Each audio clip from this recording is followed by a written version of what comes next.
5ই আগস্টের বিপ্লবের পরে বাংলাদেশে নতুন এমন এক পরিবেশ আল্লাহ দিয়েছে, যদি বাংলাদেশের মুসলমানরা আমরা একমত হয়ে যেতে পারি, নতুন করে কোরআনকে সংবিধান বানানোর সুযোগ আছে না নাই?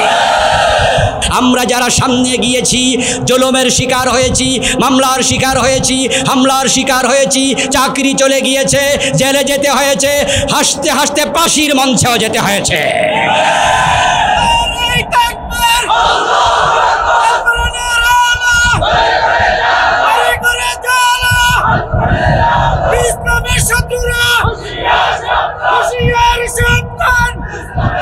যারা আমিন জোরে বলা আস্তে বলা নিয়ে বিতর্ক সৃষ্টি করে মসজিদ আলাদা করেছে, হাত নাবিতে বাঁধবে না বুকে বাঁধবে তা নিয়ে ঝগড়া করে মসজিদ আলাদা করেছে, অথচ হাত যদি কেউ নাও বাঁধে তার নামাজ হয়ে যায়, আমিন যদি নাও বলে তার নামাজ হয়ে যায়, এগুলো সুন্নাহ। কিন্তু আল্লাহর আইনে রাষ্ট্র পরিচালনা করা ফরজ, তা নিয়ে আলোচনা করতে ওই বক্তাদেরকে দেখা যায় না। কোনো দলই করে না এমন হুজুর বাগমারা এলাকায় আছে না নাই? আজকের মাহফিলও 2-4 জন আছে না নাই? দেখবেন এই হুজুররা যে কোনো সরকারের আমলে নিরাপদ থাকে। যে হুজুর কোনো দল করে না সেই হুজুর জেলে যাওয়ার কোনো সম্ভাবনা, উনার ফিট সব সময় নিরাপদ। আচ্ছা, আল্লাহর নবীর সাহাবারা নিরাপদ ছিল না মাইর খাইছে? আল্লাহর আম্বিয়া আলাইহিমুস সালাম নবীগণ নিরাপদে ছিল না মাইর খাইছে? তো তুমি নিরাপদে থাকো কেন? বুঝতে হবে নবী এবং সাহাবাদের নামের তালিকায়, সৌভাগ্যবানদের তালিকায় তোমার নাম ঢোকে নাই। প্রিয় ভাইরা, আমরা জানি যে রবিউল আউয়াল মাস চলছে। আল্লাহ তাআলা তার প্রিয় নবী মুহাম্মদুর রাসূলুল্লাহ সাল্লাল্লাহু আলাইহি ওয়াসাল্লামকে ঐতিহাসিকদের বর্ণনার মতে এই মাসের 12 তারিখ, কেউ কেউ বলেছেন 9 তারিখ, সোমবারে এর পৃথিবীতে পাঠিয়েছেন। রাসূলুল্লাহ সাল্লাল্লাহু আলাইহি ওয়াসাল্লামকে নিয়ে আমরা সারা বছর কথা বলি, বলতেই হবে, কারণ তিনি হলেন আমাদের একমাত্র আদর্শ, একমাত্র মডেল। তিনি হলেন আমাদের উসওয়া, কুদওয়া, নামুজাজ, লিডার, আমাদের জন্য অনুকরণীয়, অনুসরণীয় ব্যক্তিত্ব, যার মতো করে জীবন সাজানো আমাদের জন্য ফরজ। তিনি যা বলেছেন তা ইসলাম, তিনি যা করেছেন সেটাই ইসলাম। তিনি ছিলেন জীবন্ত কোরআন, তিনি হচ্ছেন ইসলামের বাস্তব প্রতিচ্ছবি। তাকেই হচ্ছে আল্লাহ তাআলা আমাদের জন্য আদর্শ বানিয়ে সামনে রেখে বললেন, লাকাদ কানা লাকুম ফি রাসূলিল্লাহি উসওয়াতুন হাসানা। তোমাদের জন্য রাসূলুল্লাহর জীবনে আছে উত্তম আদর্শ, সর্বোত্তম মডেল। আদর্শ তাকে বলে যাকে অনুসরণ করা হয়, অনুকরণ করা হয়, যাকে মেনে চলা হয়। আল্লাহ তাআলা তার রাসূলকে আমাদের সম্মুখে রেখে আদর্শ বানিয়ে বলছেন, ইন্নাকা লাআলা খুলুকিন আযীম। হে প্রিয় নবী, নিশ্চয়ই আপনি সর্বোত্তম চরিত্রের উপরে অধিষ্ঠিত। উনার মতো মহামানব, উনার মতো এতটা যোগ্যতা সম্পন্ন মানবিক যত গুণ আছে, প্রতিটা গুণে আল্লাহ উনাকে পূর্ণাঙ্গ করে পৃথিবীতে পাঠিয়েছেন। এমন মানুষ পৃথিবী দ্বিতীয় জন দেখেনি। উনাকে আল্লাহ আমাদের সম্মুখে রেখে তার অনুসরণ করতে বললেন। কোরআন মাজিদে এভাবে, মান ইউতি'র রাসূলা ফাকাদ আতা আল্লাহ, যে ব্যক্তি আমার রাসূল মুহাম্মদকে অনুসরণ করলো সে যেন স্বয়ং আল্লাহকেই অনুসরণ করলো। তিনি এমন একজন মানুষ যার জীবনে কোনো ব্ল্যাক হোল নেই, অন্ধকার দিক নেই। এতটা উত্তম চরিত্রের ছিলেন যে তিনি বলেছেন, আমার ভিতর বাহির, গোপন প্রকাশ্য তোমরা যা দেখো সব মানুষের কাছে প্রচার করে দাও। এমন কথা বলার সৎসাহস আমাদের কারণেই। কারণ আমাদের জীবনের এমন কিছু কথা আছে যেটা কেউ জানুক আমরা পছন্দ করি না। আমরা এমন কিছু কাজ জীবনে মাঝে মাঝে করি যেটা কেউ দেখুক সেটা আমরা পছন্দ করি না। আমরা জানি যে আমার এই কথাটা, আমার এই কাজটা যদি মানুষ জানে তাহলে আমার ইজ্জত থাকবে না, আমার কদর থাকবে না, আমার পজিশন থাকবে না, আমার খতিবি থাকবে না, আমাকে মেম্বার চেয়ারম্যান বানাবে না, আমাকে মাহফিলের বক্তা বানাবে না, এলাকার বিচারক বানাবে না। মানুষ প্রশ্ন তুলবে, এই বুঝি তার চরিত্র। এই জন্য আমরা কিছু কিছু জিনিস লুকাতে চাই। কিন্তু নবী মুহাম্মদ একবারে ব্যতিক্রম। তিনি বললেন, যা দেখো গোপন প্রকাশ্য সব মানুষের কাছে বলে দাও। কারণ তার চরিত্রে কোনো দাগ ছিল না। মা আয়েশা রাদিয়াল্লাহু তাআলা আনহাকে একজন তাবী প্রশ্ন করেছিলেন, হে মা আয়েশা, প্রিয় নবীকে দেখার সৌভাগ্য আমার হয়নি, আমি আপনার কাছে জানতে আসলাম যে আমার রাসূলের চরিত্রটা কেমন ছিল। মা আয়েশা সিদ্দিকা তাকে উল্টা প্রশ্ন করলেন, আমা কারাআতাল কোরআন, এ আল্লাহর বান্দা, তুমি কি কোরআন পড়ো না? ওই তাবী জবাব দিলেন, হ্যাঁ মা, আমি তো কোরআন পড়ি। এবার মা আয়েশা বললেন, খুলুকুহুল কোরআন, কোরআন যদি পড়ো আমাকে প্রশ্ন করে রাসূলের চরিত্র জানা দরকার নাই, কোরআনটাই হলো রাসূলের চরিত্র। সুবহানাল্লাহ।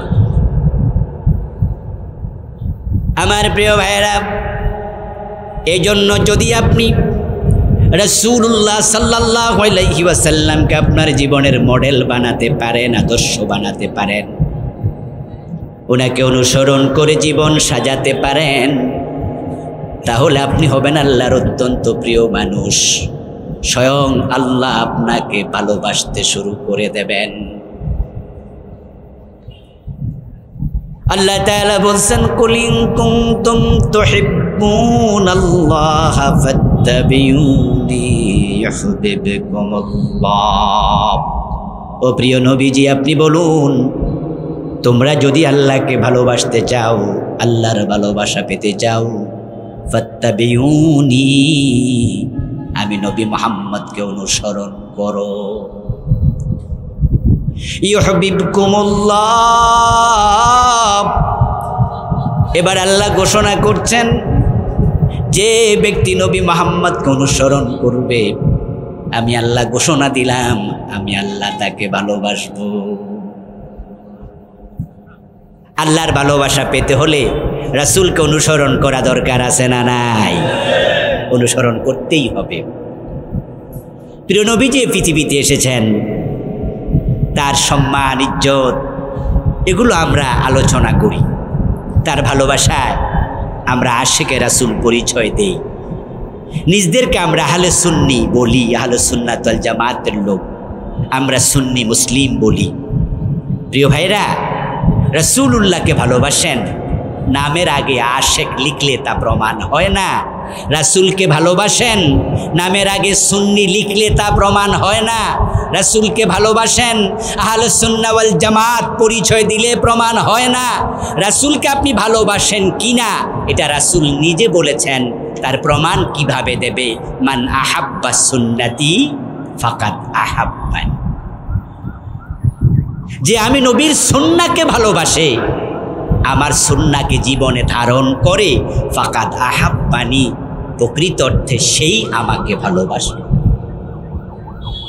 ওয়া মান আহাব্বানি কানা মাই ফিল জান্নাহ। এবার রাসূলুল্লাহ সাল্লাল্লাহু আলাইহি ওয়াসাল্লাম বলতেছেন, যে আমার সুন্নাহকে জীবনে লালন করবে, আমার সুন্নাহর আলোকে জীবন সাজায়া জীবন পরিচালনা করবে, কানা মাই ফিল জান্নাহ, ওই উম্মত আমার সাথে আল্লাহর জান্নাতে ঢুকবে। আপনি রাসূলকে ভালোবাসেন কিনা সেটা নামের আগে আশেক লিখে বোঝানো দরকার নাই। আসলে ভালোবাসাটা এটা কি বলার জিনিস নাকি দেখানোর জিনিস?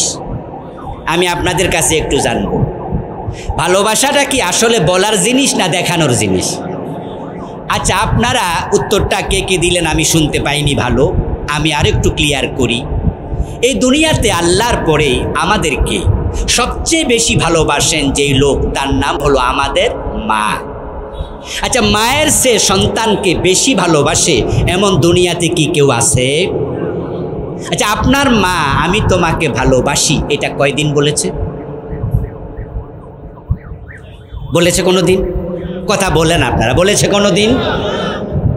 মা কোনো দিন বলে না আমি তোরে ভালোবাসি। আচ্ছা, মা যে কোনো দিন বলল না, কিন্তু আমরা সবাই মিলে একমত পৃথিবীতে আমাকে সবচেয়ে বেশি ভালোবাসে যে মানুষটা, সে মানুষটাকে কেমনে বুঝলাম আমরা? তিনি তো বললেন না কোনো দিন, তিনি কাজ দিয়ে প্রমাণ করে দেন। উনি না খেয়ে আপনাকে খাওয়াইছে, উনি নিজে সুখে না থেকে আপনাকে সুখে রেখেছে। বিছানায় প্রস্রাব করে আপনি বিছানা ভিজিয়েছেন শীতকালে, চেঞ্জ করার মতো যদি শুকনা কাপড় না থাকতো, মা নিজে প্রস্রাবের জায়গায় শুয়ে আপনাকে শুকনা জায়গায় শোয়াইয়া মা কষ্ট করে বুঝাইছে আমি তোকে আমার নিজের চেয়েও বেশি। আল্লাহর নবী বলছেন মান আহাব্বা সুন্নতি ফাকাদ আহাব্বানি, আমার সুন্নাহকে যে ভালোবাসলো সে আমাকে ভালোবাসলো। আর আপনি রাসূলকে ভালোবাসেন, নামের আগে আশেকে রাসূল মুখে দাড়ি নাই। আপনি নিজে সুন্নি পরিচয় দেন, পরিবারের সুন্নাহ নাই, আপনার বউ পর্দা করে না, মেয়ে পর্দা করে না, আপনি সুদি লেনদেন করেন, আপনি ঘোষণা দিলে ফাইলে সাইন করেন নাম, আর আপনি বলছেন আপনি সুন্নি মুসলমান। নাম দিয়া কাম নাই। রাসূলের আশেক যদি হতে চান, রাসূলের জীবন আচার চরিত্র নিজের জীবন অর্জন করতে হবে, তবে রাসূলের সাথে আল্লাহর জান্নাতে যাওয়া যাবে। রাসূলুল্লাহকে অনুসরণ করা উম্মতের জন্য নফল না ফরজ? ফরজে কিফায়া না ফরজে আইন? ফরজে আইন। উম্মতকে রাসূলকে অনুসরণ করা তাদের জন্য ফরজ, ফরজে আইন। যদি কোনো ব্যক্তি রাসূলকে অনুসরণ না করে, আল্লাহর নবী তার ব্যাপারে আলাদা করে কথা বলেছেন, বলেছেন সে আমার সাথে জান্নাতে যেতে পারবে না। কালান নবী সাল্লাল্লাহু আলাইহি ওয়াসাল্লাম কুল্লু উম্মতি ইয়াদখুলুনাল জান্নাহ ইল্লা মান আবা। প্রিয় নবীজি বলেছেন আমার সব উম্মত জান্নাতে যাবে, তবে অস্বীকারী উম্মত জান্নাত পাবে না। কিলা মান ইয়া রাসূলুল্লাহ, কোন একজন সাহাবী প্রশ্ন করলেন, হে আল্লাহর নবী অস্বীকারী উম্মত আবার কে? রাসূলুল্লাহ জবাব দেন মান আতাআনি দাখালাল জান্নাহ ওয়া মান আসানি ফাকাদ আবা। যে আমি নবীকে অনুসরণ করলো সে জান্নাতে যাবে, যে আমাকে অনুসরণ করতে রাজি হয় নাই, অস্বীকারী তার কপালে জান্নাত নাই। আল্লাহর হাবিবকে অনুসরণ করতে হবে আল্লাহর জান্নাত পাওয়ার জন্য। জান্নাতের আশা করলে জান্নাত পাওয়া যাবে না, উম্মত দাবি করলে জান্নাত মিলবে না। রাসূলুল্লাহর অনুসরণকারী উম্মতের সংখ্যা সমাজে বেশি না কম? জোরে বলতে হবে, একটু বলেন তো দেখি, আমি শুনি, আপনাদের কনসেপশনটাও একটু জানি। রাসূলকে অনুসরণ করে পুরা জীবন চালাচ্ছে, ব্যক্তিগত জীবন থেকে আন্তর্জাতিক বলয় পর্যন্ত, একবারে বটম থেকে টপ পর্যন্ত, পাকঘর থেকে সংসদ পর্যন্ত, পা তুলে পা রাখার সময় ভাবে আমার রাসূল কিভাবে রেখেছেন, খাওয়ার সময় ভাবে আমার রাসূল কিভাবে খেয়েছেন, বলার সময় ভাবে আমার রাসূল কিভাবে বলেছেন, শোয়ার সময় ভাবে আমার রাসূল কিভাবে শুয়েছেন, যখন ব্যবসা করে ভাবে আমার রাসূল কিভাবে ব্যবসা করেছেন, যখন লেনদেন করে ভাবে আমার রাসূল কিভাবে লেনদেন করেছেন, যখন মেম্বার হবে, চেয়ারম্যান হবে, মন্ত্রী হবে, এমপি হবে, রাষ্ট্র চালানোর সময় ভাবে আমার রাসূল কিভাবে রাষ্ট্র চালিয়েছেন। এইভাবে ভেবে চিন্তে জীবন চালায় এমন মানুষের সংখ্যা কম না বেশি? তাহলে জান্নাতীর সংখ্যা কি কম হবে না বেশি? আল্লাহর নবী 1400 বছর আগে এটাই বলেছেন। তিনি 1450 বছর আগে বললেন আমার উম্মতগুলো 73 দলে বিভক্ত হবে। تفترق أمتي على 73 মিল্লাহ। আমার উম্মত হবে 73 দলে বিভক্ত, কুল্লুহুম ফিন্নার। তাদের সবগুলো জাহান্নামী। কুল্লুহুম ফিন্নার। নার মানে কি জান্নাত? কথা বলেন, নার মানে কি জান্নাত? কুল্লুহুম ফিন্নার, সবগুলো জাহান্নামী। আমার উম্মত, রাসূলের উম্মত বলতে হিন্দু, বৌদ্ধ, ইহুদি, খ্রিস্টানকে বোঝানো হয় না। এখানে আমরা যারা আছি আমরা সবাই বলবো আমরা রাসূলের উম্মত। রাসূল বলেছে হ্যাঁ তোমাদের কথাই বলছি, তোমরা সবগুলো জাহান্নামী ইল্লা ওয়াহিদান। এবার একটু আশার আলো, প্রত্যাশার বাণী শোনালেন, তবে একদল হবে জান্নাতি। ৭৩-এর মাঝেই সবগুলো জাহান্নামী, একদল জান্নাতি। তাহলে জাহান্নামে থেকে গেল কত দল? ৭২ দল, জান্নাতি মাত্র একদল। এই কথা শুনে কোন একজন সাহাবী দাঁড়িয়ে প্রশ্ন করলেন, ইয়া রাসূলাল্লাহ ওয়া মাহি, হে আল্লাহর নবী, আমরা জান্নাতি দল চিনতে চাই। আল্লাহর নবীর ওই সাহাবীর এই প্রশ্নটা আমাদেরও প্রশ্ন।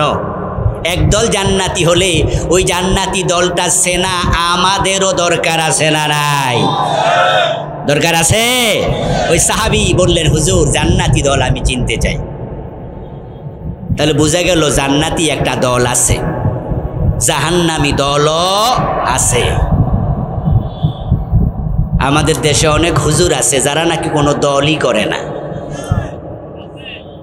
অথচ জান্নাতি দল আছে। রাসূল বলছে এক দল জান্নাতি, আর আপনি বলেন আমি কোনো দল করি না। তাহলে তো মুসিবত। মানুষ যখন মারা যায় কবরে রাখার সময় একটা দোয়া আছে, বিসমিল্লাহি ওয়া আলা মিল্লাতি রাসূলিল্লাহ। এই দোয়াটা আমাদের বাগমারা অঞ্চলে আছে না নাই? বাংলা অর্থ কি? কবরে দেওয়ার সময় আপনি বলছেন আল্লাহর নামে রাসূলের দলে দিলাম। মিল্লাহ তাফতারিকু উম্মতি আলা 73 মিল্লাহ। মিল্লাহ বিসমিল্লাহি ওয়া আলা মিল্লাহ। মিল্লাহ মানে দল। আমার উম্মত হবে ৭৩ দল। আচ্ছা, যেই হুজুরকে আমি কোনো দল করি না, তাহলে উম্মতের ভিতরে আছে না বাদ পড়ে গেছে? কি মুসিবত, কি মুসিবত।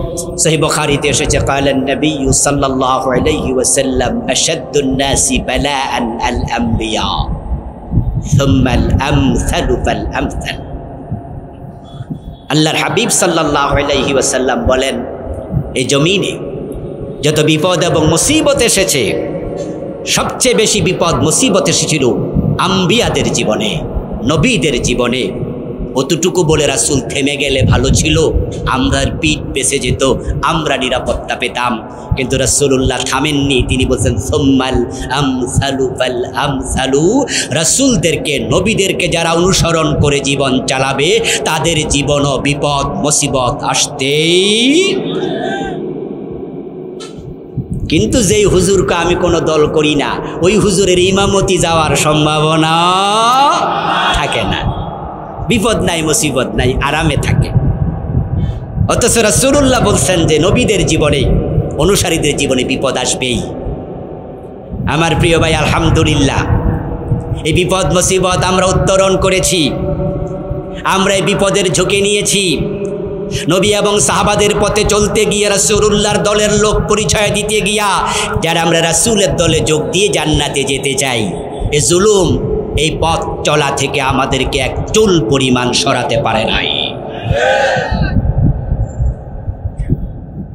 আমার বন্ধু আর আপনারা যারা বলবেন যে না আমি নিরাপদ জীবন চাই, এত ঝামেলায় আমি নাই, আমি কোনো দল টল করি না, আমি আপনাকে আবার বলছি প্রিয় ভাইটি শুনুন, রাসূল বলছে আমার উম্মত হবে ৭৩ দল। আপনি যদি বলেন আমি কোনো দলে নাই, তাহলে বোঝা গেল উম্মতের ভিতরে আপনার নামটা নাই। জিজ্ঞাসা করা হলো, ইয়া রাসূলুল্লাহ ওই একটি দল কোনটি? আল্লাহর হাবিব সাল্লাল্লাহু আলাইহি ওয়াসাল্লাম জবাব দেন, মা আনা আলাইহি ওয়া আসহাবি। জান্নাতি দল চিনতে যদি চাও তাহলে শোনো, আমি নবী মুহাম্মদ এবং আমার সাহাবারা যেই মত যেই পথ লালন করি, যার উপর আমি নবী মুহাম্মদ আমার সাহাবারা প্রতিষ্ঠিত, ওই কোরআন সুন্নাহর উপরে যদি তুমি প্রতিষ্ঠিত হতে পারো, তুমিও হবে জান্নাতি। আল্লাহর হাবিব বলেন নাই অমুক দল। আজকে বাংলাদেশে যত ইসলামী দল আছে সবাই নিজদেরকে হকপন্থী বলে। ঠিক আছে, আমরা কাউকে বলি না আপনি না হন নির্ধারিত করে, কিন্তু আজকে যে বাংলাদেশে ইসলামী দলগুলো আছে, আজ থেকে 1450 বছর আগে রাসূলুল্লাহর জামানায় এই দলগুলো কি ছিল? এ নেজাম ইসলাম, এ খেলাফত মজলিস, এ জামাত ইসলাম, এ হেফাজত ইসলাম, এগুলো কি আজ থেকে 200 বছর আগে ছিল? তাহলে দল বলতে নির্ধারিত অমুক দল বোঝানো হয় মা আনা আলাইহি ওয়া আসহাবি। প্রিয় নবী বললেন আমি এবং আমার সাহাবারা যার উপরে প্রতিষ্ঠিত। আমার রাসূল কিসের উপরে প্রতিষ্ঠিত ছিলেন? এবার কোরআন থেকে শুনুন। قل إن أتبع إلا ما يوحى إلي إني أخاف إن عصيت ربي عذاب يوم عظيم। হে নবী, আপনি আপনার উম্মতকে জানায়া দেন আমি নবী মুহাম্মদের উপরে যে ওহী নাজিল হয় ওই ওহী মেনে চলতে আমি নবী মুহাম্মদ বাধ্য। যদি আল্লাহর কথার বাহিরে আমি চলি, কিয়ামতের কঠিন আযাবের দিনের ভয় আমিও করি। আমি ওহীর উপরে প্রতিষ্ঠিত। ওহী হলো দুই প্রকার, একটার নাম ওহিয়ে মাতলু আর একটার নাম ওহিয়ে গায়রে মাতলু। ওহিয়ে মাতলু মানে কোরআন, ওহিয়ে গায়রে মাতলু মানে হাদিস। প্রিয় নবী যেই কথাগুলো বলে এগুলোকে হাদিস বলি আমরা। আপনাদের কাছে একটু জানবো, যারা জানেন দয়া করে একটু বলবেন, রাসূল যে হাদিস বলে বানায়া বলে নাকি এটাও আল্লাহর ওহী? রাসূল কি বানিয়ে কোনো কথা বলতেন? আল্লাহ নিজে বলছেন মা ইয়ান্তিকু আনিল হাওয়া ইন হুয়া ইল্লা ওয়াহিয়ুন ইউহা। আমার রাসূল বানিয়ে কোনো কথাই বলে না, যা বলে সব তার কাছে ওহী হিসাবে পাঠানো হয়। আমার ভাইয়েরা, কোরআন মাজিদে আয়াতের সংখ্যা কত? 6000-এর কিছু বেশি। সংখ্যা নিয়ে ইখতিলাফ আছে, আমি তাই নির্ধারিত সংখ্যাটা বললাম না। 6666 আজীবন শুনছেন, এটা নিয়ে ইখতিলাফ আছে। আচ্ছা, এটা একবারে সঠিক নয়। 6000-এর বেশি আয়াত এক সূরা একসাথে নাজিল হয়েছে, এমন সূরাও জিবরিল আমিন প্রিয় নবীর কাছে এসেছিলেন, বর্ণনা পাওয়া যায় 24,000 বার। কোরআনের আয়াত আছে কত হাজার বললাম? 6000। 6000 একটু বেশি, তাইলে বাকি রইল আরো কত হাজার? 18,000। আচ্ছা, এই 18,000 বার কি চা খাইতেই ছিল, গল্প গুজব করতে? তাহলে বোঝা গেল রাসূলুল্লাহর যে হাদিসগুলো এগুলো আল্লাহ ওহী হিসাবে জিবরিলকে পাঠাইছে। আরেকটি তথ্য দেই, ওলামায়ে কেরাম এগুলো জানেন। জিবরিল আমিন ওহী নিয়ে আসতেন। জিবরিল ব্যতীত ওহী নাজিল হওয়ার আর কি কোনো সুরত ছিল না? মাশাআল্লাহ, আলেমরা বলেছিল ওহী নাজিল হতো 7 ভাবে। তার মাঝে জিবরিলের আগমন নিজস্ব সুরতে অথবা ফেরেশতার সুরতে 2টা, বাকি রয়ে গেল আরো 5টা। ওই 5 ভাবেও হয়ে আসতো। প্রিয় নবীজি ওহী কর্তৃক নিয়ন্ত্রিত ছিলেন। তিনি বলছেন আমি নবী মুহাম্মদ ওহীর উপর প্রতিষ্ঠিত। তোমরা যদি জান্নাতি দলে যেতে চাও তোমাদেরকে ওহীর উপর প্রতিষ্ঠিত হতেই। আল্লাহর অর্ডার মানা রাসূলের জন্য নফল না ফরজ? আমাদের জন্য কি? একই বিধান। নামাজ পড়া ফরজ, রোজা রাখা ফরজ আমাদের জন্য যেমন রাসূল মুহাম্মাদের জন্য ঠিক। রাসূল সাল্লাল্লাহু আলাইহি ওয়াসাল্লাম ওহীর উপরে প্রতিষ্ঠিত কতটা স্ট্রংলি ছিলেন শুনুন। প্রিয় নবী সাল্লাল্লাহু আলাইহি ওয়াসাল্লামের সময় একজন মহিলা চোর ধরা পড়ল। হাত কাটার সিদ্ধান্ত রাসূল দিলেন। চোর ধরে হাত কাটতে হবে এমন বিধান কোরআনে আছে কি না? বাংলাদেশে আছে তো? কাটছেন তো না? বাংলাদেশে টুপি আছে, দাড়ি আছে, পাঞ্জাবি আছে, চোর ধরে হাত কাটাটা নাই। এই যে আজকে এখানে মাঠের মাঝে আমরা আছি, কমপক্ষে 1000 লোকের মাথায় টুপি পাওয়া যাবে বা আরো বেশি, দাড়ি পাওয়া যাবে আরো বেশি লোকের মুখে। আপনাদের কাছে আমি জানতে চাইব, দয়া করে উত্তর দিন, এই টুপি মাথায় দেয়া কি ফরজ, ওয়াজিব, সুন্নতে মুআক্কাদা? না দিলে গুনাহ হবে? এই যে খুললাম, কোনো গুনাহ হয়েছে? এটা দিলে সওয়াব আছে, না দিলে গুনাহ নাই। এটা সুন্নাল মুস্তাহাব্বা আর সুন্নাহ নাফিলা। কিন্তু চোর ধরে হাত কাটা সুন্নত, ওয়াজিব না ফরজ? গুরুত্ব কোনটার বেশি? তাহলে 53 বছরে ফরজ যে সমাজে নাই তা নিয়ে অনেক হুজুর, আলেম ওলামা, পীর বুজুর্গ মাথা ব্যথাও নাই। বরং এই ওয়াজ করলে কয়ে হুজুর মনে রাজনীতি করে। এটা দলীয় ওয়াজ, টুপিটা দলীয় ওয়াজ নয়। অথচ চোর ধরার পরে প্রিয় নবী বললেন হাত কেটে দাও। রাসূলুল্লাহর পালক পুত্র উসামা বিন যায়েদ রাদিয়াল্লাহু তাআলা আনহুর ছেলে, রাসূল যায়েদের ছেলে উসামা বিন যায়েদ আসলেন, ইয়া রাসূলুল্লাহ, না দাদা, তার হাত না কেটে তাকে অন্য শাস্তি দেয়া যায় না, একটু সুপারিশ করলেন। প্রিয় নবীজি রেগে গেলেন, তোমাকে কে পাঠিয়েছে, ডাকো। অন্য সাহাবীদেরকে ডাকা হলো। আল্লাহর হাবিব দাঁড়ালেন, একটা ভাষণ দিলেন, লাওয়ান্না ফাতেমাতা বিনতা মুহাম্মাদিন সারাকাত ইন্না মুহাম্মাদান লা ইয়াকতাউ ইয়াদাহা। ও আমার উম্মতেরা শোনো, সাহাবীরা শোনো, এই মহিলা নয়, যদি আমার মেয়ে ফাতেমা চুরি করে আমি ফাতেমার হাতও কেটে দেব। মা আনা আলাইহি ওয়াসহাব, আমি কোরআনের উপর প্রতিষ্ঠিত। হযরত আবু বকর সিদ্দিক খলিফা হলেন প্রিয় নবীর পরে। কোরআনের উপরে তিনি কেমন প্রতিষ্ঠিত, হাদিসের উপরে কেমন প্রতিষ্ঠিত, একটু কনসেপ্ট নিন প্রিয় ভাই। একদল লোক বলল যাকাত দেব না। আবু বকর সিদ্দিক শোনার সাথে সাথেই ঘোষণা করলেন, লাউ কাতিলান্না মান ফাররাকা বাইনাস সালাতি ওয়াজ যাকাত। কোথায় খালিদ বিন ওয়ালিদ? তলোয়ারের শান দাও। আমি তাদের বিরুদ্ধে যুদ্ধ ঘোষণা করলাম, যারা নামাজ পড়বে, যাকাত দেবে না। ওমর দৌড়াইয়া আসলেন, আমিরুল হে খলিফাতুর রাসূলুল্লাহ, আপনি কাদের বিরুদ্ধে যুদ্ধের ঘোষণা দিলেন? তারা তো সব কালেমাওয়ালা। যাকাত না হয় দেবে না, কিন্তু নামাজ তো পড়ে। যাকাত না হয় দেবে না, মুখে দাড়ি তো আছে, আপনি তাদের বিরুদ্ধে যুদ্ধ করবেন?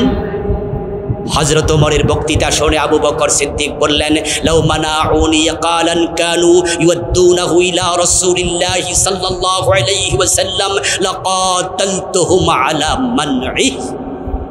ওমর, তারা যদি আমার যুদ্ধের ঘোষণা শুনে যাকাত দিতে রাজি হয়ে যায়, আমার কাছে মেসেজ পাঠায়, আমাদের সাথে যুদ্ধ করবেন না, আমরা যাকাত দেব ওট, যাকাত দেব ছাগল, যাকাত দেব গরু, তবে রশি দেব না।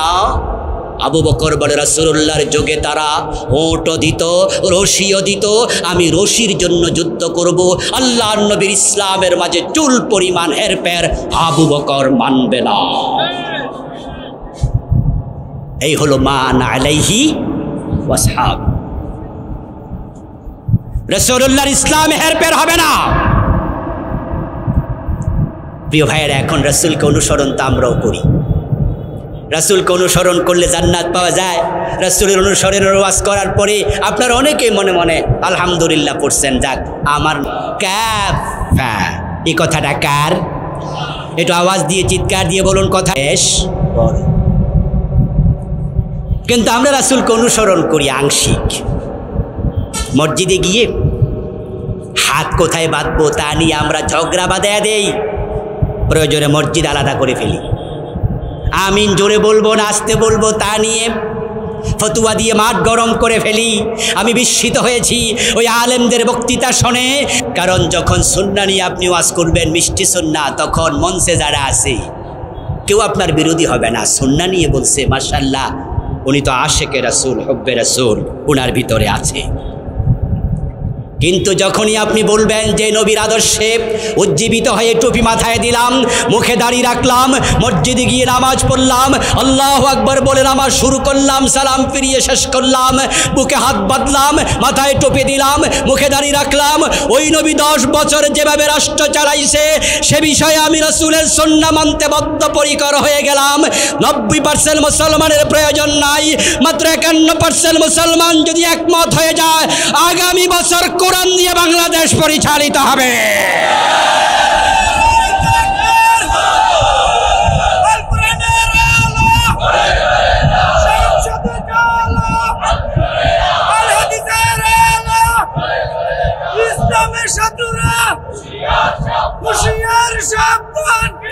আমার ভাইয়েরা, আল্লাহর দেয়া একটি অবারিত স্পেশাল অত্যন্ত কাঙ্ক্ষিত সুযোগ আমরা এবার পেয়ে গেলাম স্বাধীনতার 53 বছর পরে। এবার আল্লাহ আমাদেরকে এমন একটি সুযোগ দিয়েছেন যেটা আমরা বিগত 53 বছরে আর পাইনি দ্বিতীয়বার। 72-তে সংবিধান লেখা হয়, দেশ স্বাধীন হলো 71-এ। ওই সংবিধান লেখার পর থেকে কত সরকার আসলো আর গেল, তারা সংবিধানের কিছু ধারা, কিছু উপধারা পরিবর্তন করেছে নিজের প্রয়োজন মতো, কিন্তু পূর্ণাঙ্গ সংবিধান পরিবর্তন করবে এমন সাহস কোনো সরকার দেখায়নি, পারেও নি, এই সাহস দেখানোর সুযোগও ছিল না। কিন্তু আল্লাহর শুকরিয়া আমার প্রিয় ভাইরা, বর্তমানে বাংলাদেশের যে সংবিধান সেটা কি সবটা সচল আছে না কিছুটা বিকল আছে? বাংলাদেশে কি প্রধানমন্ত্রী নামে কেউ আছে? মন্ত্রী পরিষদ নামে কিছু আছে? তাহলে সংবিধানের অসংখ্য ধারা বর্তমানে স্থগিত। এটাই প্রমাণিত হচ্ছে যে নতুন করে সংবিধান যদি আমরা লিখতে চাই, এই সরকারও যদি গণভোটের আয়োজন করে, বর্তমান ডক্টর কামালের লেখা সংবিধান 100% বাদ দিয়া নতুন করে লেখার সুযোগ যেহেতু আল্লাহ দিয়েছে, আমরা সব আলেম ওলামা, সব পীর বুজুর্গ, সকল মাসলাকের আলেম যদি একমত হয়ে যায়, সরাসরি আল্লাহর কোরআনকে সংবিধান বানানো যাবে।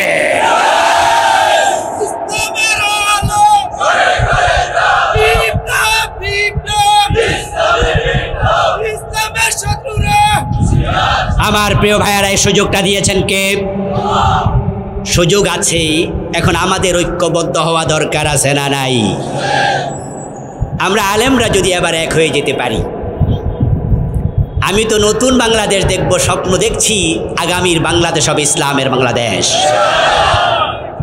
53 বছর ধরে দেশের লোকেরা ধর্মনিরপেক্ষতাবাদীদেরকে দেখেছে। ক্ষমতায় ছিল দেশ স্বাধীনের পরে আওয়ামী লীগ, তাদের দলীয় কনস্টিটিউশন হচ্ছে ধর্মনিরপেক্ষতাবাদ। তারপরে ক্ষমতায় এসেছে রাজনৈতিকভাবে বিএনপি, তাদের দলীয় সংবিধান ইসলামী সংবিধান নাকি ধর্মনিরপেক্ষতাবাদ। তারপরে এসেছে প্রেসিডেন্টের স্বাদের দল জাতীয় পার্টি, তাদের দলীয় সংবিধান কি ইসলামী সংবিধান না ধর্মনিরপেক্ষতাবাদ?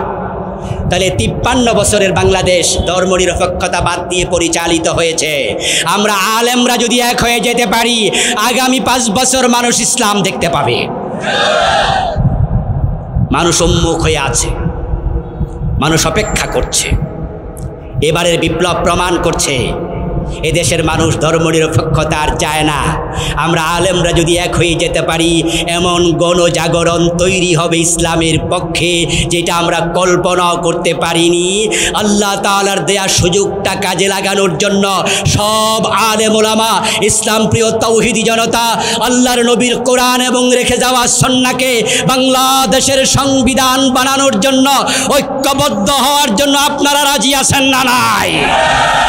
কে কে রাজি হাত তুলে দেখা দেন।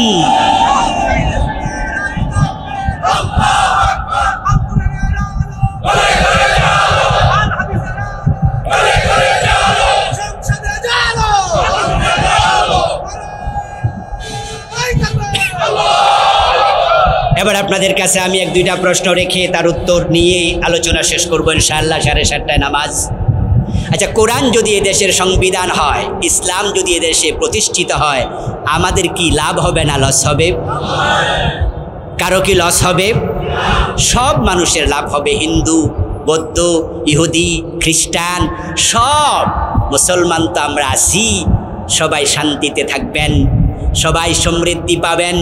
রাসূলুল্লাহ সাল্লাল্লাহু আলাইহি ওয়াসাল্লামকে আল্লাহ যেই সময় দুনিয়ায় পাঠিয়েছিলেন ওই যুগটার নাম ছিল আইয়ামে, কিন্তু ইসলাম আসার পরে এতটাই শান্তি বিরাজিত হয়েছিল। ফারুক আজম ওমরের জামানা, রাসূল মদিনার প্রেসিডেন্ট ছিলেন 10 বছর, আবু বকর ছিলেন মাত্র 2 বছর 3 মাস। তারপরে হযরত ওমর ক্ষমতায়, এতটা শান্তি এসেছিল সেই জমিনে, অর্ধ দুনিয়ার সম্রাট ওমর গাছতলায় একা একা ঘুমাতেন, বডিগার্ডের প্রয়োজন আর হয় নাই। যে যুগের মানুষেরা না খেয়ে থাকতো 2 দিন 3 দিন 5 দিন, আল্লাহর নবী ইসলাম কায়েম করে যাওয়ার পরে ওমরের জামানা ইসলামের ইতিহাস পড়ে জেনেছেন জাকাত বিভাগের কর্মচারী জাকাতের টাকা কাঁধে নিয়ে হাঁটতো, জাকাত খাওয়ার মতো লোক আর ছিল না। বঙ্গবন্ধু শেখ মুজিবুর রহমান স্বপ্ন দেখেছিলেন সোনার বাংলাদেশ গড়বেন, পারেননি, কারণ তিনি এক পর্যায়ে গিয়ে মৃত্যুর আগে এক ভাষণে বলেছিলেন কিভাবে সোনার বাংলা হবে, আমার ডানে চোর, বামে চোর, সামনে চোর, পিছনে চোর, মানুষ পায় স্বর্ণের খনি, আমি পাইছি। ইসলাম আসার পরে যদি চুরি বন্ধ হয়ে যায়, দেশের টাকা লুটতরাজ বন্ধ হয়ে যায়, এদেশের টাকা যদি বিদেশে চাপ্লাই না করা হয়, দেশের টাকা দেশে কাজে লাগানো হয়, সোনার বাংলা হতে এক যোগ লাগবে না ইনশাআল্লাহ। এজন্য আসুন দুনিয়ার শান্তির জন্য, আখিরাতে মুক্তির জন্য প্রিয় নবীর দলের সদস্য হই। বিসমিল্লাহি ওয়া আলা মিল্লাতি রাসূলিল্লাহ বাস্তব জীবনে গ্রহণ করি। রাসূল কবরে এসে বরণ করবেন, রাসূলের সাথে জান্নাতে যেতে পারবেন। আল্লাহ আমাদের সেজন্য কবুল করুক, বলি আমিন।